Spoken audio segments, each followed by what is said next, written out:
என்னை பொறுத்த வரைக்கும் அதிமுக தாவேகா இணைவதற்கு 200% வாய்ப்பு இல்லை. விஜய்க்கு நீங்க சொல்ற மாதிரி ஃபேன் பேஸ் ஜாஸ்தி இருந்தால் கூட அது ஓட்டர்ஸாக மாறுவாங்களா தெரியாது. பழைய காலத்துல பார்த்திருக்கிறோம். இப்போ ஒரு சித்தாந்தம் உங்களுக்குள்ள இறங்கிடுச்சு அப்படின்னா அப்போ உங்களுக்கு அந்த பேப்பர் தேவையில்லைன்னு நான் சொல்ல வரேன். அப்ப நீங்க மனதில் தோற்றிய எண்ணங்களையோ இல்ல இதயத்துல பதிந்த எண்ணங்களையோ நேரடியாக மக்களுக்கு பேச ஆரம்பிக்கும். அமித்ஷா தான் சொல்றாரு, அதிமுக தலைமையிலான என்டிஏ கூட்டணி தான் இங்க லீட் பண்ணும், அதிமுக தான் முதலமைச்சர் வரப்போகிறார். அதை தெளிவா சொல்லிட்டாரு. எதற்கெடுத்தாலும் ஒன்றிய அரசாங்கம் பணம் கொடுக்கல, எதற்கெடுத்தாலும் மதவாத கொள்கையை கொண்ட பிஜேபி சொல்லிட்டு இவர்கள் இந்துக்களுக்காக மாநாடு நடத்துவாங்க, இவங்க ஊழல்களை நடத்திட்டு இருப்பாங்க, ஊழல் பட்டியல்களை வெளில வராம பார்த்துப்பாங்க. ஆல்வேஸ் ஆப்பனண்ட்டை டிஃபென்ஸ்ல போடுறதுல திமுக மாதிரி நம்பர் 1 கட்சி எந்த கட்சியும் கிடையாது. 26ல திமுக வீட்டுக்கு அனுப்பணும். நம்ம தான் ஏடிஎம்கேயோட மிகப்பெரிய தலைவர்னு ப்ரூவ் பண்ணணும். இத்தனை தோல்விகளையும் 9-10 தோல்விகளுக்கு மேல தோல்வி கண்டிருக்கிறார்கள். இந்த தோல்விகள் எல்லாம் இது பண்ணி வெற்றிக்கு நோக்கி போனாதான் 26க்கு அப்புறம் அதிமுக என்ற ஒரு கட்சி இருக்கும்.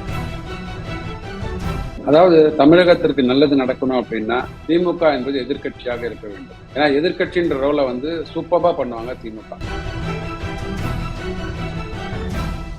அன்பு டிஎன் டாக்ஸ் 24 நேயர்களுக்கு வணக்கம். நம்முடன் இன்று இணைந்திருப்பவர் பொருளாதார நிபுணர், அரசியல் விமர்சகர், மனதில் தோன்றும் எண்ணங்களை டக்குன்னு சொல்லக்கூடியதில் வல்லவர் அவர் திரு CAV சுப்பிரமணியம் சார் அவர்கள். சார் வணக்கம் சார், உங்களை வரவேற்பதில் பெருமிதம் அடைகிறோம். வணக்கம் சுபாநகரம் சார். தொடர்ந்து மாறி வரும் அரசியல் சூழ்நிலை 2026 களம் இப்போதே சூடு பிடிக்க ஆரம்பிச்சிருக்கு. உங்க கூட வருவாங்களா, எங்க கூட வருவாங்களா, கூடமே கிடையாது. அதுவும் குறிப்பா கொள்கை எதிரி கூட கிடையவே கிடையாது. மறைமுகமா பாஜகவை விமர்சித்தது தாண்டி, ஒரு மறைமுகமா பிரதமரை விமர்சித்தது தாண்டி நேரடியாக மதவாத அரசியல், பிளவுவாத அரசியல்னு நேரடியாக பாஜகவுக்கு ஒரு தாக்குதலை கொடுத்திருக்காரு. ஆனாலும் நீங்க வாங்கண்ணா எங்க கூட்டணிக்கு அப்படின்னு பாஜக கூப்பிடுறது சரிங்களா? அதாவது இவர் இப்ப நடந்து முடிஞ்ச அந்த இதுல அவங்க இன்டர்னல் பாலிட்டிக்கல் மீட்டிங்ல பாத்தீங்கன்னா தமிழகத்தின் அடுத்த முதல்வர் வேட்பாளர் விஜய்ன்னு சொல்லிட்டு அவங்க அறிவித்திருக்காங்க. தாவேகால இல்லையா முதல்வர் வேட்பாளர்னு சொல்லியிருக்காங்க. உடனே என்ன சொல்றாங்கன்னா, இப்ப அதிமுக கூட அவர் சேருவாரா, பிஜேபியை மட்டும்தானே அவர் கொள்கை எதிரின்னு சொல்றாரு, அதிமுக விமர்சிக்கவே இல்லை, சாஃப்ட் பெடல்ல அதிமுக மேல வச்சிருக்கிறாரு, திமுக அரசியல் எதிரின்னு சொல்லிட்டாரு அப்படின்னு சொல்லிட்டு நிறைய பேர் அரசியல் விமர்சகர், பத்திரிகையாளர்கள்லாம் கருத்து சொல்லிட்டு இருக்காங்க. என்னை பொறுத்த வரைக்கும் அதிமுக தாவேகா இணைவதற்கு 200% வாய்ப்பு இல்லை. ஏன்னா உங்களுக்கு நம்ம நேயர்களுக்கு நிறைவேற்ற விரும்புறேன். அதாவது என்டிஏ கூட்டணியிலேருந்து அதிமுக வெளியேறினதுக்கு முக்கியமான காரணம் முதல்வர் வேட்பாளர் யார் என்ற கேட்ட கேள்விக்கு அண்ணாமலை அவர்கள் கருத்து சொல்லாம போனதுதான் அப்படின்னு சொல்லிட்டு வலைதளங்கள்ல நிறைய நம்ம விஷயங்கள் பார்த்திருக்கிறோம். அப்படி இருக்கும்போது தன்னை ஒரு முதல்வர் வேட்பாளராக நிறுத்தி கொண்டிருக்கின்ற விஜய் எப்படி அதிமுக போய் கூட்டணிக்கு சேர முடியும், இல்ல அதிமுக கூட்டணி எப்படி இவங்க தாவேகாக்குள்ள வருவாங்க இல்லைங்களா? அது மக்களுக்கு தெரிய வேண்டும். சோ அதிமுக எடப்பாடி பழனிசாமி தன்னை காம்ப்ரமைஸ் செய்து கொண்டுள்ள அந்த போற அளவுக்குலாம் விஜய் இன்னும் வளர்ந்து விடவில்லை. அதனால அவர் அவரோட பலத்தை அடுத்து வரப்போகின்ற 26 தேர்தல்ல நிரூபிக்க வேண்டும். இப்போ அவர் கொள்கை எதிரி பாஜக, அரசியல் எதிரி திமுகன்னு சொல்லும் போது கொள்கை எதிரி பாஜக அப்படின்னா அப்ப அவருக்கு பாஜகவுக்கு எதிராக இருக்கிற ஒரு கட்சியோட தான் அவர் சட்டசபைக்கு தேர்தலில் கூட்டணி அமைத்து போட்டியிட வேண்டும், இல்லைன்னா மக்களவை தேர்தலுக்கு போட்டியிட வேண்டும். அப்போ பாஜகவுக்கு எதிரின்னு பாத்தீங்கன்னா காங்கிரஸ் மத்தியில வேற எந்த கட்சியும் கிடையாது. ஓகே, அவர்களுக்குமே பாத்தீங்கன்னா மலைக்கும் மடுவுக்கும் உள்ள வித்தியாசம் இருக்கிறது in terms of winning percentage, winning constituencies. இருந்தாலும் ஒரு எதிர்கட்சி அப்படின்னு பாத்தீங்கன்னா இன்னைக்கு தேதியில பாராளுமன்றத்துல நம்பிக்கையை வாங்கி கொண்டு, அதாவது அந்த எண்ணிக்கையின் அடிப்படையில வாங்கி கொண்டு உட்கார்ந்து இருக்கிறது காங்கிரஸ். 100 தொகுதிகள் கூட வாங்கல, 99 தொகுதிகள் தான் வாங்கியிருக்கிறாங்க அவங்க. அப்படி இருக்கும்போது அவர்கள் அப்போ உங்களுக்கு ஒத்த கருத்துடைய, ஒத்த சித்தாந்தத்தை உடைய ஒரு கட்சியாக, கூட்டணி கட்சியாக நீங்க பாக்குறீங்களா? அதை தெளிவுற செய்ய வேண்டும் விஜய் அவர்கள். அப்படி பண்ணினார் அப்படின்னா காங்கிரஸ் நாடாளுமன்றத்துக்கு தாவேகா நாடாளுமன்றத்தில் நிற்கும் போது 2029ல காங்கிரஸோட அணி சேருவாரா? அப்போ யாரு? அப்போ உங்களுக்கு அரசியல் எதிரி நேச்சுரலி. ஆனா திமுக கூட்டணியில் இருக்கிற காங்கிரஸ் தான் மத்தியில இருக்கிற பெரிய கட்சி. அப்ப அவர்களும் உங்களுக்கு அரசியல் எதிரியா இல்ல கொள்கை எதிரியா? அதை நீங்க மக்களுக்கு தெளிவுபடுத்த வேண்டும். ஸோ இங்க வேற எந்த கட்சிகள் வந்து தாவேக்கால வந்து கூட்டணி போக முடியும்? பாத்தீங்கன்னா இப்போ அதிமுக கூட்டணியிலேருந்து போவதற்கான வாய்ப்புகள் கிடையாது. அதிமுக, பிஜேபி ஸ்ட்ராங் அலையன்ஸ் என்டிஏல இருந்தாச்சு. தாவேக்கா வந்து உள்ள இருக்கிறாங்க. எனக்கு தெரிஞ்சு தேமுதிக வந்து அதிமுகவோட இணக்கமாக இருக்கிறார்கள். சிறு சலசலப்புகள் இருந்தால் கூட ஒரு 2026ல வரப்போகின்ற ராஜ்யசபா எம்பி சீட்ல வந்து ஒரு சீட் கொடுக்குறேன்னு சொல்லிட்டு அவர் வந்து அக்ரிமெண்ட் கொடுத்திருக்கிறாரு. அப்படி இருக்கும்போது அதை வந்து நழுவ விட்டு விட்டு எப்படி வந்து தாவேக்கால போவாங்கன்னு எனக்கு தெரியல. அதை தாண்டி பாத்தீங்கன்னா பாமகன்ற ஒரே கட்சி தான் இப்போதைக்கு. ஓகே, திமுக கூட்டணி அடுத்தது வருவோம் நம்ம.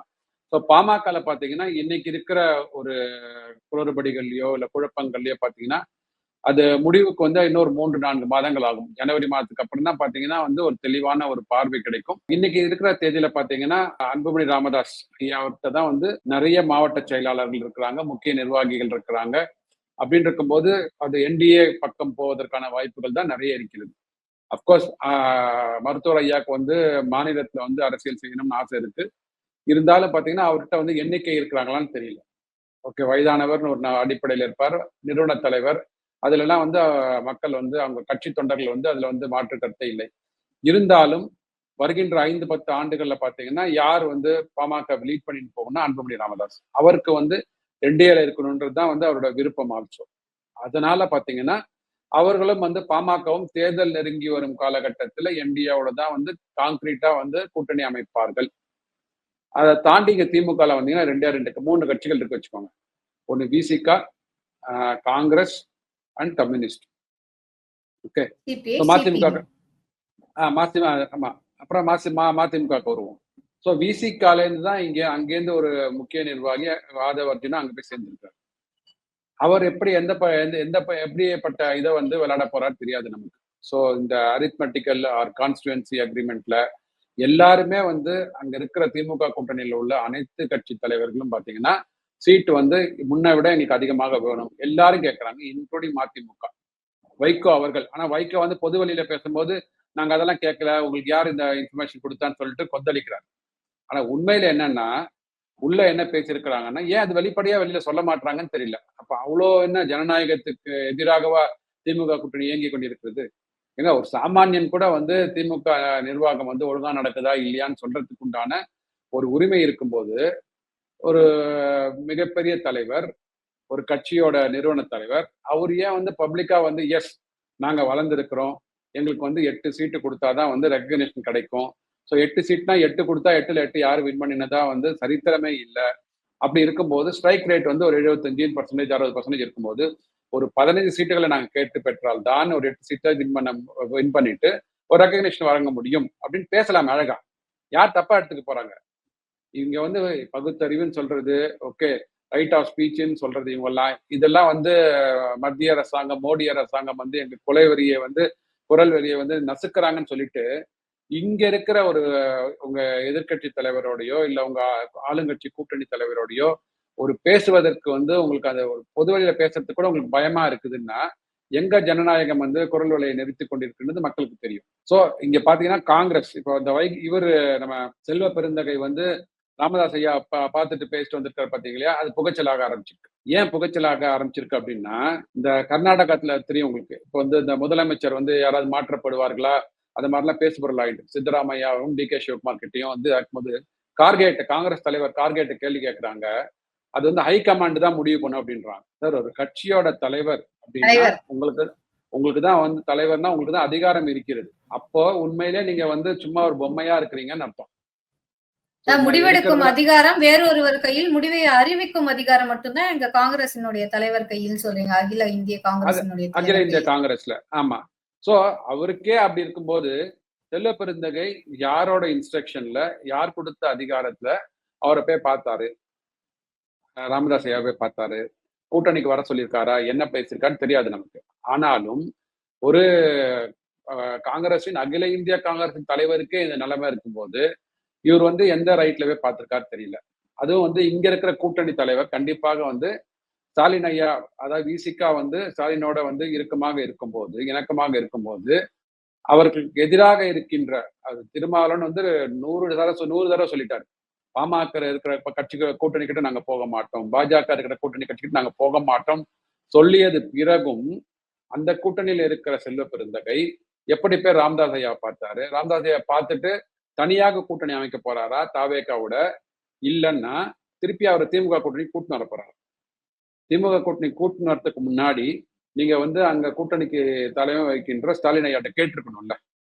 இத மாதிரி நிறைய குழப்பங்கள் இருக்கிறதுனால அந்த தாவேகா கூட்டணிக்கு வந்து மேபி காங்கிரஸ் அண்ட் விசிகா போவதற்கான வாய்ப்புகள் இருக்கு. அதனாலதான் வந்து இப்ப வந்து தமிழக முதலமைச்சர் என்ன சொல்லியிருக்காருன்னா ஓரணியில் திரள்வோம் அப்படின்றாரு. நீங்க தானே ஒரே அணியில தானே இருக்கீங்க எல்லாரும். சொல்லுங்க.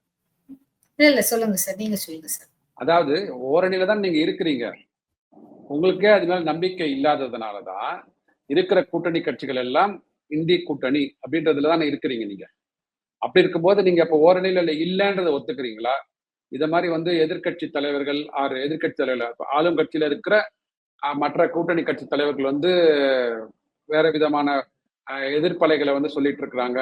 விசிகா வந்து அவங்க என்ன சொல்றாங்கன்னா, எங்க மாநாட்டுக்கு போடுறதுக்கு வந்து எனக்கு அப்ரூவலே கொடுக்க மாட்டாங்க, அதிகாரம் வந்து எங்களை வந்து இது பண்றது, கொடிக்கம்ப கூட நட விட மாட்டாங்கன்றாங்க. கம்யூனிஸ்ட் தலைவர் என்ன சொல்றாரு அப்படின்னா, ஒரு படி மேல சோ விஜய் வந்து will be the deciding factor, நாங்க திமுக கூட்டணி வின் பண்றதுக்கோ இல்ல தோல்வி அடைவதற்குமான ஒரு ஃபேக்டராக விஜய் இருப்பார் அப்படின்றாரு. சோ விஜய் வந்து யாரோட சேர போறாரு, எப்படி களம் காண போறாரு, எப்படி கூட்டணி அமைக்க போறாருன்றதை பார்த்துட்டு தான் திமுக வெற்றி வாய்ப்பு இருக்குன்றாரு. அதாவது திமுக அந்த 5 ஆண்டுகள்ல பண்ணிய சாதனைகள் இவங்க சொல்றாங்க பாத்தீங்களா. இப்ப வந்து வீடு வீடா முதலமைச்சர் போயிட்டு நாங்க சாதனைகள் பண்ணியிருக்கிறோம், எங்க கட்சியில சேருங்கன்னு சொல்லிட்டு வந்து இது முகாம் நடத்திட்டு இருக்காரு பாத்தீங்களா. அதுல இவருக்கு நம்பிக்கை இல்ல. இவர் என்ன சொல்றாருன்னா, விஜய் தான் வந்து டிசைடிங் ஃபேக்டரா இருக்க போறாரு, ஓட்டை பிரிக்க போறாரு. சோ இந்த 5 ஆண்டு கால திராவிட மாடல் ஆட்சியில நாங்க பண்ண சாதனைகள் வந்து எங்களுக்கு ஒருபோதும் வந்து ஹெல்ப் பண்ணாது, உதவி செய்யாதுன்றதை வந்து ஒப்புதல் வாக்குமூலம் கொடுத்திருக்காரு கம்யூனிஸ்ட் தலைவர் சண்முகம் ஐயா. சோ சண்முகம் வந்து தனியா பேசுறாரு, திருமாவளவன் தனியா பேசுறாரு, செல்வ பெருந்தகை ராமதாஸ் ஐயா போய் பாக்குறாரு. மதிமுக வந்து எங்களுக்கு 15 சீட்டு ஒண்ணுன்னு சொல்லிட்டு உள்ள பேசிட்டு அதை வெளியில சொல்வதற்கு பயந்து பிரஸ் மீட் நடத்துறாங்க. வேற யார் இருக்கிறாங்க உங்க கூட்டணி கட்சியில? அதனாலதான் ஓரணியில் திரள்வோம் அப்படின்னு சொல்றாரு முதலமைச்சர். சார் ரொம்ப பியூட்டிஃபுல்லான ஒரு எக்ஸ்பிளனேஷன் கொடுத்துட்டீங்க. இந்த ஓரணியில் திகழ்வோமுக்கான அவசியத்தை இப்படி பார்க்கலாமா சார்? ஏன்னா ஒரு மாஸ் ஹீரோ வந்து வராரு அரசியலுக்கு, விஜய்.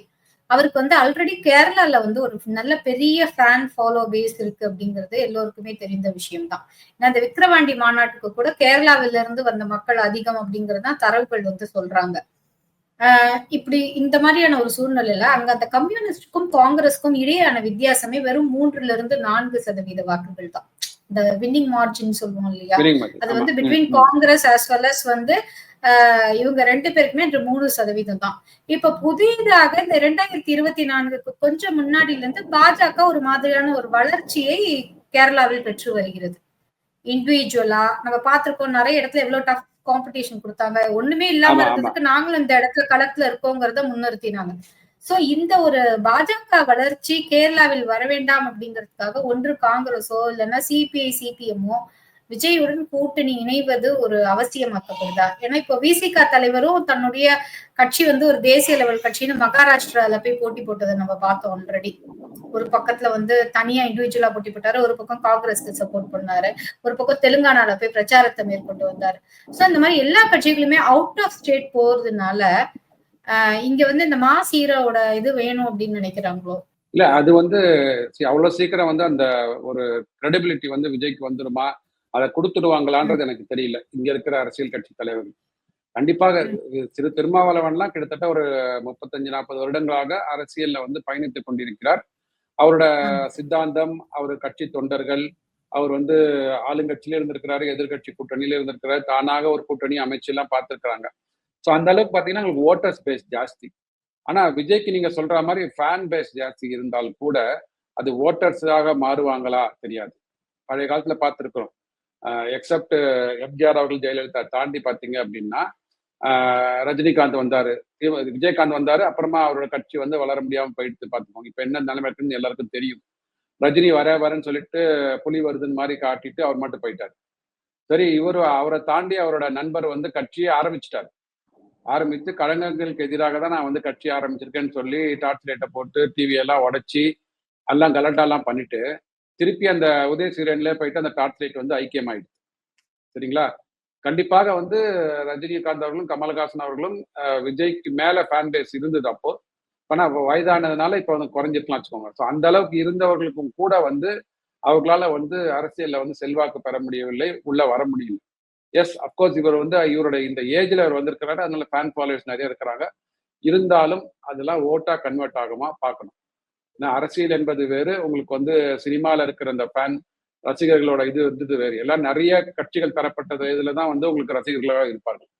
வாக்களிக்க வரும்போது பாத்தீங்கன்னா அவர்கள் வந்து அவர்களுக்கு உண்டான அந்த கொள்கை யாரு, அவங்களுக்கு இது வரைக்கும் எந்த அந்தந்த தொகுதிகளுக்கு யார் நல்லது பண்ணியிருக்கிறாங்க, யார் நல்லது பண்ணல, அப்படிதான் வந்து வாக்களிக்க ஆரம்பிப்பாங்க.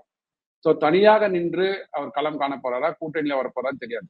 அதுக்கப்புறம் தான் நீங்க வந்து நம்ம கேரளாக்கு அடுத்து பாராளுமன்ற தேர்தலுக்கு 2029 ஓகே இப்போ அவர் வந்து ப்ரூவ் பண்ணிட்டார் அப்படின்னா அட்லீஸ்ட் ஒரு 8ல இருந்து ஒரு 10% வாக்கு வாங்கிட்டார் அப்படின்னு சொன்னா நீங்க சொல்ற மாதிரி 2029 அவர் வந்து காங்கிரஸோட கூட்டணியா இல்ல கம்யூனிஸ்டோட கூட்டணியான்னு தெரியல. அதுவே வந்து அங்க பிரச்சனை.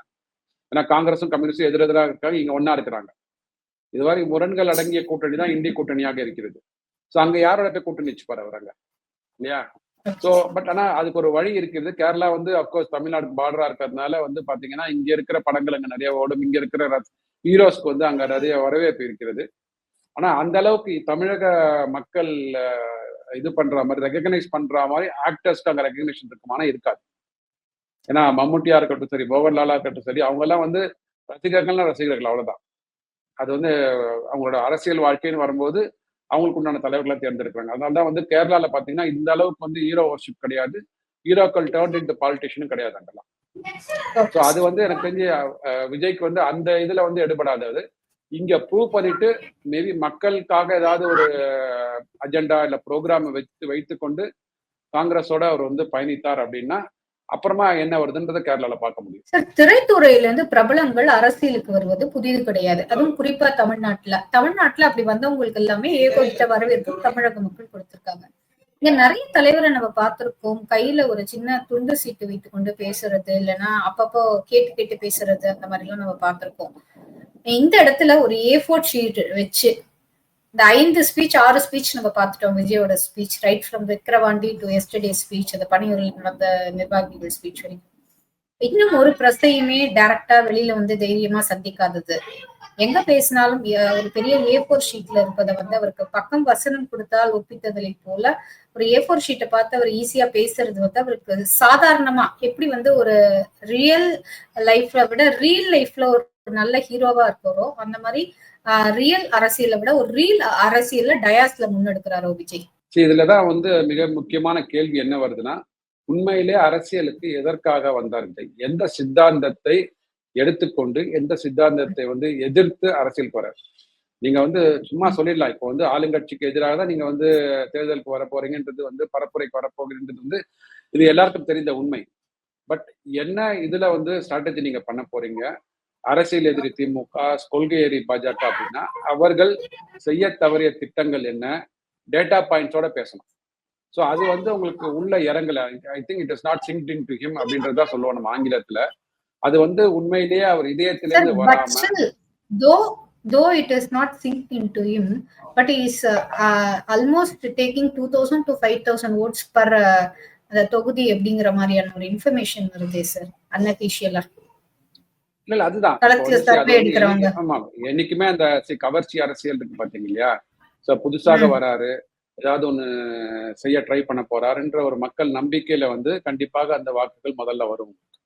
அது மாதிரிதான் வந்து மக்கள் நீதி மையமுக்கும் அவருக்கும் வந்தது. அதுக்கப்புறம் அப்படியே தேஞ்சு போச்சு. கழுது தெரிந்து கட்டன்பான மாதிரி அவர் வாக்கு சதவீதம் கிட்டத்தட்ட ஒரு சதவீதத்துக்கு கீழே குறைஞ்சு போச்சு. அதனால மக்களோட எதிர்பார்ப்பு வந்து எஸ் ஓகே. ஸோ அதிமுக திமுக ரெண்டும் வந்து ஒரு கிட்டத்தட்ட ஒரு 60 ஆண்டுகளாக ஆண்டு கொண்டிருக்கிறார்கள். புதுசா வரப்போறாரு, இன்னும் ட்ரை பண்ணலாமேன்னு சொல்லிட்டு அந்த மாதிரியான ஒரு ஒப்பீனியன் சர்வே தான் இன்னைக்கு தேதியில நடந்திருக்கு. நீங்க 2000 to 5000 சொல்றது வந்து based on the opinion survey, opinion pole survey எடுத்து கொடுத்ததுல வந்து வந்த விஷயங்கள் வச்சுக்கோங்களேன். ஆனா நான் என்ன சொல்றேன், இப்போ ஒரு சித்தாந்தம் உங்களுக்குள்ள இறங்கிடுச்சு அப்படின்னா அப்போ உங்களுக்கு அந்த பேப்பர் தேவையில்லைன்னு நான் சொல்ல வரேன். நான் அதுதான் வந்து என்னோட பாயிண்ட். அப்ப நீங்க வந்து மனதில் தோற்றிய எண்ணங்களையோ இல்ல வந்து இதயத்துல பயிந்த எண்ணங்களையோ வந்து நேரடியாக மக்களுக்கு பேச ஆரம்பிப்பீங்க. அப்போ இவ்வளவு ப்ரிப்பரேஷன் உங்களுக்கு தேவையில்லை. எஸ், தீர்மானங்கள் வந்து கண்டிப்பாக அதனோட வரைமுறை இருக்கும், ஃப்ரேம் ஒர்க் என்ன இருக்கோ அதுபடிதான் படிக்கணும், அதெல்லாம் வேற விஷயம். பட் நீங்க வந்து ஒரு நேரடியா மக்கள்கிட்ட பேசுறீங்க, உங்க ரசிகர்கள்ட்ட பேசுறீங்க, தொண்டர்கள்ட்ட பேசுறீங்க அப்படின்ற போது மனதில் பட்ட எண்ணங்களை பேசணும். ஸோ மனதில் பட்ட எண்ணங்களை பேசுறதுக்கு வந்து உங்களுக்கு யார் யாரு என்னென்ன திட்டங்களை வந்து தவறாக செயல்படுத்தி இருக்கிறார்கள், தவற விட்டு இருக்கிறார்கள், அதெல்லாம் உங்களுக்கு வந்து கரெக்டா இருக்கணும் இன்ஃபர்மேஷன். அது இன்ஃபர்மேஷன் ரெடியா இருந்தா தான் நீ மக்கள்கிட்ட பேச முடியும். இல்லைன்னா வந்து மக்கள் என்ன சொல்லுவாங்க, யாரோ எழுதி கொடுத்த ஸ்கிரிப்டுக்கு இவர் நடிச்சு ஒரு படம் பண்ணினா மாதிரி யாரோ பின்னாடி இவர்கிட்ட இருந்து கேட்கறாங்க. அப்ப எதுக்கு நம்ம இவரோட இதுக்கு வந்து பேச்சுக்கு அடிமையாகி நம்ம எதுக்கு ஓட்டு போடணும் அப்படின்ற மாதிரிலாம் எண்ணங்கள் மக்களுக்கு தோணும். அப்பதான் கனெக்ஷன் வருங்க. சரி, கனெக்ஷன் எப்படி வரும் மக்களுக்கு பாத்தீங்கன்னா வெறும் பேப்பர் மூலமாக வராது. நீங்க ஐ டு ஐ கான்டாக்ட் வச்சு உங்க இதயத்துல இருந்து வருகின்ற அந்த சொற்களை வந்து மக்களோட இதயத்துல செலுத்தணும். அது இல்ல அப்படின்ற போது வெறும் வாய் வார்த்தையா இருக்கும்போது கேட்கறதுக்கு நல்லா இருக்கும், விசில் அடிப்பாங்க, கை தட்டுவாங்க, எழுந்து நிற்பாங்க. அப்படி போனதுக்கு அப்புறம் மனசுல இருந்து மறைஞ்சு போயிடும். அதனால அவர் என்ன சித்தாந்தத்தை உள்வாங்கி கொண்டிருக்கிறாரோ அதை வந்து பயமில்லாம பேசணும். என்ன ஆயிடப்போகுது. ஸோ அது வந்து எனக்கு தெரிஞ்சு அவரு மேபி வருகின்ற நாட்கள்ல வந்து ஒரு கத்துக்கிறதுக்குண்டான வாய்ப்புகள் இருக்கிறது. பட் இன்னைக்கு வரைக்கும் அவர் ஸ்கிரிப்ட் பேஸ்டா அவர் பேசிட்டு இருக்கிறாரு. சார், இந்த மாதிரி நிறைய தலைவர்களை நீங்க உங்களுடைய அனுபவத்துல பார்த்திருப்பீங்க. இந்த இடத்துல தமிழக பாஜகல அண்ணாமலை அப்படிங்கிறவர் வந்து எவ்வளவு தூரம் மிஸ் செய்யப்படுறாருன்னு நினைக்கிறீங்க? இல்லங்க, இது வந்து அவர் இல்ல ஒரு காரியகர்த்தாவார தொடர்றதுனால உங்களுக்கு அப்படி தெரியல. ஆனா அந்த மாதிரியான வேக்யூம் ஸ்பேஸ் ஒண்ணும் இல்ல அப்படின்னு நினைக்கிறீங்களா? அப்படி இருந்தா எவ்வளவு தூரம்? இல்ல கண்டிப்பாக வேக்யூம் ஸ்பேஸ் இருக்கு. வேக்யூம் ஸ்பேஸ் இல்லைன்னு சொன்னோம்னா நம்மளை விட வந்து முட்டாள்கள் யாருமே இருக்க முடியாது. கண்டிப்பாக வேக்யூம் ஸ்பேஸ் இருக்கு. ஆனா அந்த வேக்கம் வந்து எதுக்காக கிரியேட் பண்ணியிருக்காங்கன்றது வந்து மக்களுக்கு எல்லாருக்குமே தெரியும். ஸோ இந்த என்டிஏ கூட்டணி அமைய வேண்டும்.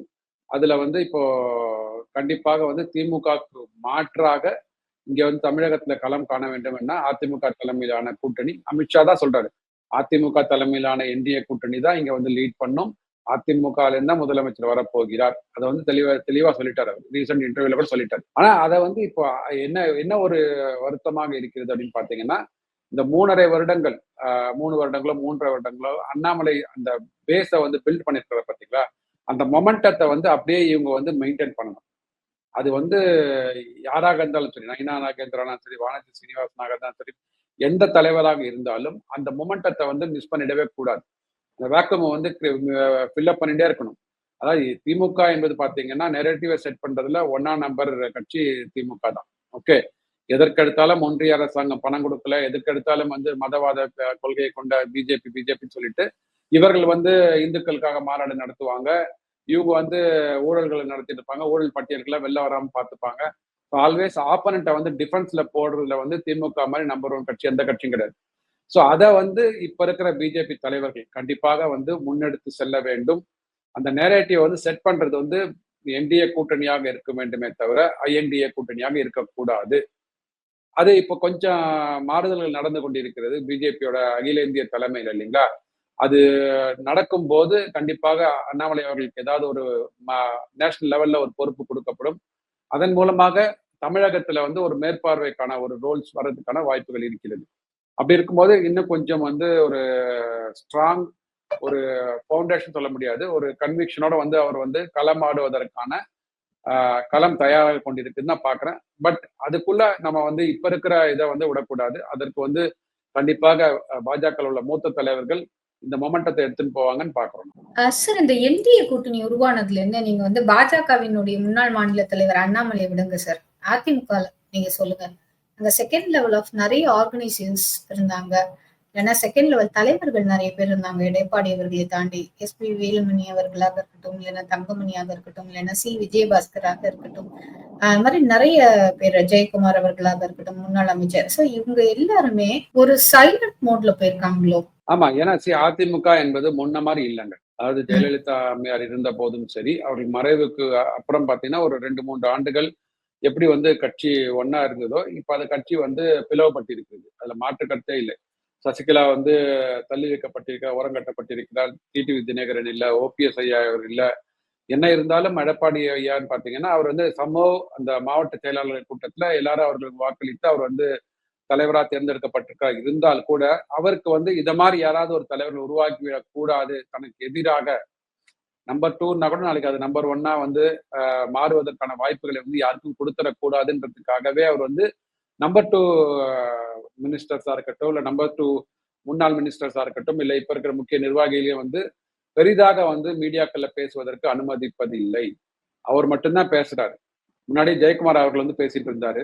எஸ், அதாவது இப்போ எடப்பாடி அவர்கள் எடுத்த முடிவு என்ன, அவர் வந்து உண்மையை ஒத்துக்கொண்டிருக்கிறார். அதாவது அதிமுக என்பது கண்டிப்பாக வந்து முன்னேர்ந்த பலம் பெற்ற கட்சி இல்லை. இப்ப அது பலம் இழந்து இருக்கிறது. அந்த பலத்தை வந்து எப்படி நீங்க ஸ்ட்ரென்தன் பண்ணணும் அப்படின்னா, கண்டிப்பாக கூட்டணி என்பதுதான் ஒரு வாய்ப்பு இங்க. முன்னாடி ஜெயலலிதா அம்மையார் மாதிரி நீங்க தனியாலாம் களம் கண்டுலாம் வின் பண்ற மாதிரிலாம் இப்ப சிச்சுவேஷன் இல்லை.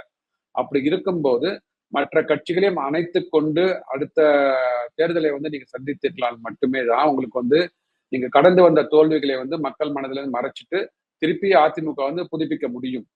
அதற்குண்டான ரெஸ்பான்சிபிலிட்டியில தான் அவர் உழைச்சுட்டு இருக்காரு. இப்போ அதற்காக என்ன பண்றாங்கன்னா 2ஆம் கட்ட தலைவர்கள் கண்டிப்பாக எந்த கட்சிக்கும் பாத்தீங்கன்னா வந்து அவங்களோட லீடர் வந்து காம்ப்ரமைஸ் பண்றதோ இல்ல வந்து அவங்க கேட்கிற தொகுதிகள் இப்ப பாத்தீங்கன்னா கிட்டத்தட்ட இப்போ ஒரு 50 தொகுதிகள் கேட்பாங்கன்னு சொல்லிட்டு வந்து ஒரு பரவலான பிஜேபி வித்தின் இந்திய கூட்டணியில 50 தொகுதிகள் கேட்பாங்கன்னு சொல்லிட்டு ஒரு தகவல் ஓடிக்கொண்டிருக்கு. இப்ப இருக்கிற கட்சிகளே இருந்தாங்கன்னா இப்ப இருக்கிற கட்சியில இருந்தாங்கன்னா அது தமிழ் மாநில காங்கிரஸ், பாமக, இவங்க 2 பேர் பாஜக. ஆமா ஆமா. சோ அப்படி இருக்கும்போது பாத்தீங்கன்னா இவர்களுக்கு வந்து கண்டிப்பா நம்ம தானே ஒரு பெரிய கட்சியா இருந்திருக்கோம் இந்த கூட்டணியிலேயே. இப்ப எப்படி எதுக்காக எடப்பாடி அவர்கள் வந்து கொஞ்சம் இறங்கி போறாருன்ற மாதிரிலாம் இருக்கும். பட் எடப்பாடியை பொறுத்த வரைக்கும் நிதர்சனமான உண்மை அறிந்தவர். 26ல திமுக வீட்டுக்கு அனுப்பணும். நம்ம தான் வந்து ஏடிஎம்கேயோட மிகப்பெரிய தலைவர்னு ப்ரூவ் பண்ணணும். இத்தனை தோல்விகளையும் 9-10 தோல்விகளுக்கு மேல தோல்வி கண்டிருக்கிறார்கள். இந்த தோல்விகள் எல்லாம் இது பண்ணி வெற்றிக்கு நோக்கி போனாதான் 26க்கு அப்புறம் அதிமுக என்ற ஒரு கட்சி இருக்கும்.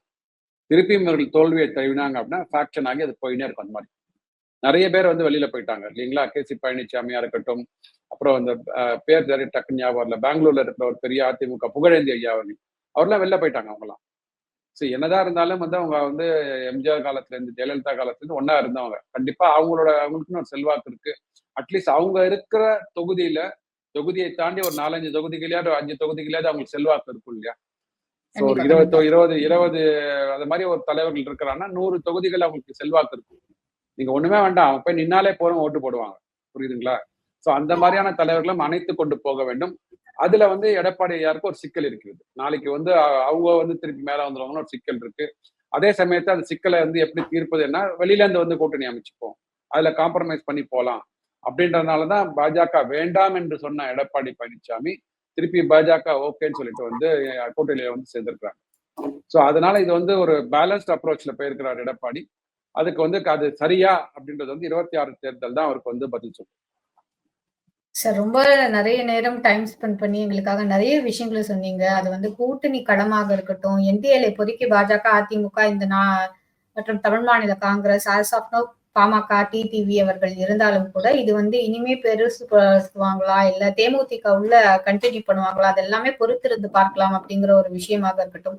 விஜய் வந்திருக்காரு, அவருக்கு ஓட்டு இருக்கு. ஆனா அதுக்காக வந்து அவர் அரசியல்ல வந்து சினிமால நடிக்கிற மாதிரியே ரியல் டைம் அரசியல்ல வந்து ரியல் டைமாக மாற்றி செய்கிறார். அவருக்கான கொள்கை அவருக்கு மனசுல இருந்தா அதை ஏங்க A4 ஷீட்டை பார்த்து படிக்க போறாரு அப்படிங்கிற உங்க கேள்வியாக இருக்கட்டும். தொடர்ந்து வந்து விஜய் சொல்வது 2026 நானே முதலமைச்சர் அப்படிங்கிற இந்த ஒரு கட்டத்துக்குள்ள எந்த கட்சியுமே உள்ள வரமாட்டாங்க. ஆனா காங்கிரஸ்க்கு ஒரு பிரகாசமான வாய்ப்பு இருக்கு தாவேக்கால, அவங்க வேணா போகலாம் அப்படிங்கிற உங்க கருத்தாக இருக்கட்டும். சோ தொடர்ந்து நம்ம பேசலாம் சார். இது பற்றி கூட்டணி கணக்குகள் என்ன, களம் எப்படி மாறுது, எந்த மாதிரியான ஒரு விஷயங்களை தரப்போகுதுன்னு. இந்த எண்ட் ஆஃப் த செஷன் முன்னாடி ஒரே ஒரு கொஸ்டின் சார். நம்ம வந்து இப்போ சமீபத்துல லாக்அப் டெத் அப்படிங்கிற அந்த மரணங்கள் நிறைய செய்திகளை பாக்குறோம். இது வந்து அஜித்குமார் வந்து முதலும் கிடையாது, கடைசியும் கிடையாது. 20க்கு மேற்பட்ட லாக்அப் மரணங்கள் கடந்த 5 ஆண்டுகள்ல ஆவரேஜா ஒரு வருஷத்துக்கு 4ல இருந்து 5 வந்திருக்கு சார். இதை நீங்க எப்படி பாக்குறீங்க? அவங்க கொடுத்த ரிப்போர்ட் ஏன்னா அடித்ததுனாலேயே வலிப்பு வந்திருக்குன்னு சொல்லி சொல்றாங்க. ஒரு சாதாரண ஒரு சாமானியராக உங்கள் பார்வை லாக்அப் டெத். அதாவது தமிழகத்திற்கு நல்லது நடக்கணும் அப்படின்னா நான் சொல்ல ஒரு விவசாய நண்பர் சொன்னாரு, திமுக என்பது எதிர்கட்சியாக இருக்க வேண்டும். ஏன்னா எதிர்கட்சின்ற ரோலை வந்து சூப்பரா பண்ணுவாங்க திமுக. அப்படிதான் வந்து இந்த சாத்தான் குளத்துல வந்து அந்த 2 பேர் லாக்அப் டெத் மரணம் மறந்து பாத்தீங்களா? அப்ப எந்த அளவுக்கு வந்து அதை பெரிதாக்கினாங்க ரைட்டுங்களா? ஸோ எதிர்கட்சி என்பது கேள்வி கேட்க வேண்டும். எங்கேயோ தவறு நடந்திருக்கிறது. ஆனா வந்து எதிர்கட்சியாக கேள்விகளை கேட்டுவிட்டு நீங்க ஆளுங்கட்சியா உட்காரும் போது அதை பத்தி வாய்மூடி மௌனம் சாதிப்பது ஏன்? அவர் வந்து ஒரு வார்த்தை கேட்கிறார், அவர் சொல்றார், சாரின்னு சொல்றாரு. அப்ப 24 மரணங்கள் நடந்திருக்குது. சரிங்களா? ஸோ அந்த அளவுக்கு வந்து நான் தமிழ்நாட்டில் வந்து லா அண்ட் ஆர்டர் வந்து சிதைந்து போய் கொண்டிருக்கிறது. ஒரு மணி நேரத்துல வந்து 7-8 செயின் பறிப்பு நிகழ்வுலாம் சென்னை மாநகரத்துல சட்டமன்றம் நடக்கும்போது நடந்தது. அவன் ஏர்போர்ட்டுக்கு போகும்போது தப்பிச்சவன வந்து கைப்பறிச்சு கூட்டு வந்தேன்னு சொல்றாங்க, அரெஸ்ட் பண்ணி கூட்டு வந்தேன்றாங்க. அந்த அளவுக்கு பாத்தீங்கன்னா திக் என்று இருக்கும்போது இந்த அளவுக்கு வந்து உள்துறை அமைச்சகம் வந்து போலீஸ் துறை வந்து தமிழக முதல்வர் கிட்ட தான் இருக்குது. ஸோ எந்த மாதிரியான நடவடிக்கைகள் எடுத்தாங்க? யாரை காப்பாற்றுவதற்காக வந்து முதல்ல வந்து வலிப்பு வந்ததுன்னு சொன்னாங்க. அப்புறமா அந்த வீடியோக்கள் வெளியிடப்பட்டதுக்கு அப்புறம் தான் உயர்நீதிமன்றம் உள்ள வந்ததுக்கு அப்புறம் தான் வந்து சிபிஐக்கு இந்த கேஸை மாத்திருக்கிறாங்க இல்லைங்களா? சிபிஐக்கு மாத்துவதற்கான நோக்கம் என்ன? அப்பனா நீங்க சிபிசிஐடி அதிகாரிகள் வந்து இங்க இருக்கிற போலீஸ் துறை வந்து நேரடியாக ஒரு நேர்முறை எண்ணத்துல வந்து விசாரணை நடத்த மாட்டாங்க அப்படின்றது வந்து ஒத்துக்கிறீங்களா? நீங்க நியாயமான விசாரணை போலீஸ் துறையில வந்து நடக்காது, இல்ல சிபிசிஐடி துறையில நடக்காதுன்றதை ஒத்துக்கொண்டு சிபிஐக்கு ஏன் கொடுக்குறீங்க நீங்க? இல்லையா? சிபிஐக்கு எப்ப கொடுப்பாங்கன்னா மல்டி ஸ்டேட் இன்வால்வ்மெண்ட் இருந்ததுனா தான். அதாவது நம்ம இந்த கள்ளக்குறிச்சி மரணம்லாம் பார்த்திருக்கோம் பாத்தீங்களா?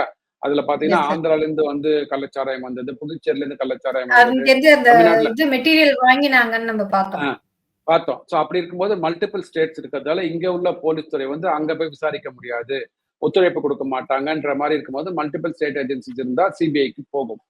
இப்போ நடந்தது வந்து தமிழகத்துல அந்த குற்றம் நடந்த இடம் வந்து தமிழக போலீஸ் காவல் நிலையத்துக்குள்ள நடந்திருக்குது. ஸோ இன்வால்வ் ஆன ஆபீசர் யாரு? தமிழக போலீஸ் அதிகாரிகள். அவர்களுக்கு சூப்பர்வைஸ் பண்றது தலைமை அதிகாரி யாருன்னு பார்த்தீங்கன்னா போலீஸ் துறை இதுக்கு நிர்வகிக்கிற முதலமைச்சர். அப்போ உங்க கண்காணிப்புல இருக்கிற சிபிசிஐடி இதை எடுத்து விசாரித்தால் உண்மை வெளியில வராது என்ற ஒத்துக்கொண்டு சிபிஐட்ட கொடுக்குறீங்களா? அப்படி இருக்கும்போது இந்த ஒரு போலீஸ் துறையிலேயே இந்த மாதிரியான விஷயங்கள் இருக்கும்போது மற்ற துறைகள்ல எவ்வளவு ஊழல் நடக்குதுன்னு எப்படி தெரியும் மக்களுக்கு? எவ்வளவு நடந்து கொண்டிருக்கிறது, எப்படி நிர்வகிக்கிறீங்க? அதனாலதான் நமக்கு வந்து நிதி சுமை வந்து ஜாஸ்தியாக கடன் ஏறிக்கொண்டிருக்கிறது. ஸோ அதனால பாத்தீங்கன்னா இவர் வந்து உண்மையை ஒத்துன்றதுனாலே வந்து இது வந்து சரி கட்டிட்டாமலே அர்த்தம் கிடையாது.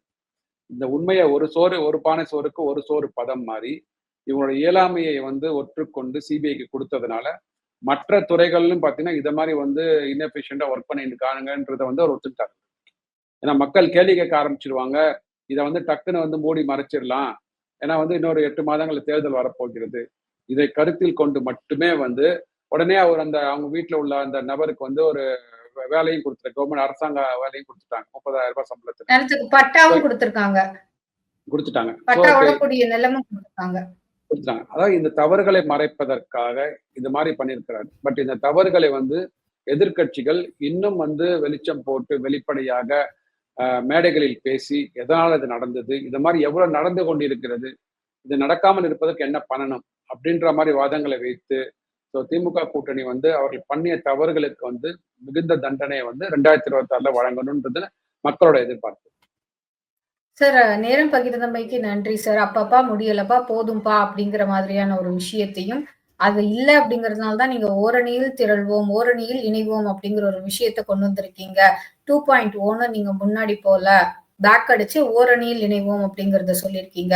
சாமானியராக லாக்அப் மரணங்கள் யாருக்கும் நடக்கக்கூடாது. ஆனா இது ஒரு இன்எஃபிஷியன்சியை காட்டுது. தமிழக அரசு இதை ஒப்புக்கொண்டுள்ளது. ஆச்சரியப்படுவதற்கு ஒன்றும் இல்லைன்னு சொல்லியிருக்கீங்க. இனி வரும் காலங்களில் தொடர்ந்து பேசலாம் சார். நன்றி, வணக்கம் சார். வணக்கம்.